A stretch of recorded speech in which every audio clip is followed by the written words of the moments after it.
exposure bracketing. We talked about doing this manually before, but a lot of cameras will have an automatic option for you to shoot a variety of exposures at different brightness levels for a variety of reasons. It might be because you're just not sure what the right exposure is going to be, and it's better for you to shoot a wide selection and then take it home and figure it out later.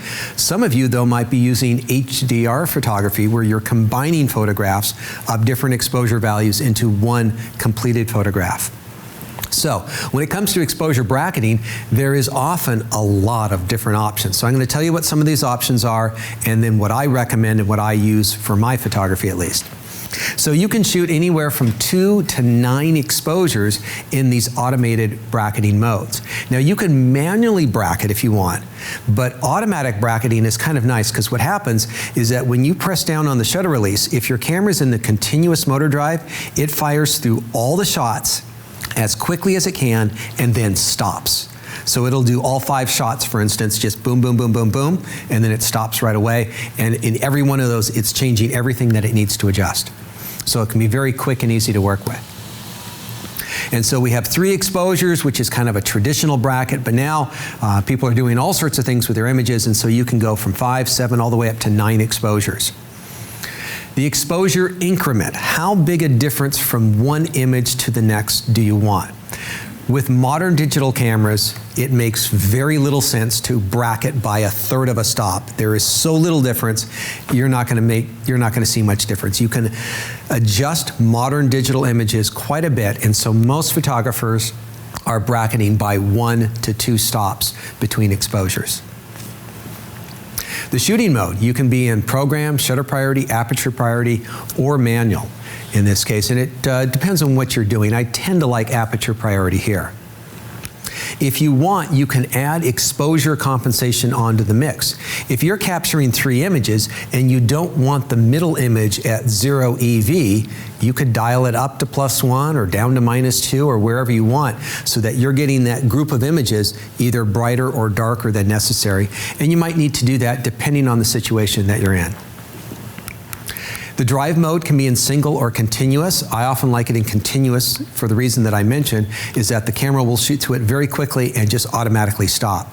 When I have the camera in the single mode, if I have it set up for 7 exposures, I have to make sure I count 1, 2, 3, because I want to know when I'm done. I don't want to finish at 6, go on to take another picture, and that's actually the 7th picture of a bracket series.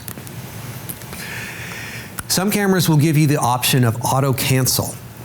And this depends on who you are. Are you the type of person that likes to bracket a lot? And in which case, you would turn this off. If you're the type of person like me that just does bracketing once in a while, I'm going to bracket once and then turn it off, because I don't want to leave it on, because then the next 5 pictures I take are all going to be of these different exposure levels. And so some cameras will offer that as an option.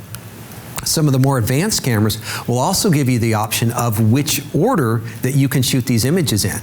And there are some cameras that give you a really weird order that when you look at it, once you've downloaded the images, it makes very little sense to me. I'm not going to name brands here, but there's one of the cameras that shoots the 0 first, and then it shoots the -1, and then the +1, and then the -2, and then the +2. And when you see these all lined up, you kind of lose track of where you began one and ended the other. So a lot of photographers who do this on a regular basis like to change this to light to dark, because then it's very clear. When you shoot a series of 5 pictures, it's going darker to light, darker to light, darker to light, and it's very easy to separate them. And so the ones in the red squares are the way that I normally set my camera up. 3 or 5, I've done a few 7, I guess, if I really needed something wide range. 1 stop EV, I usually don't ever go less than that.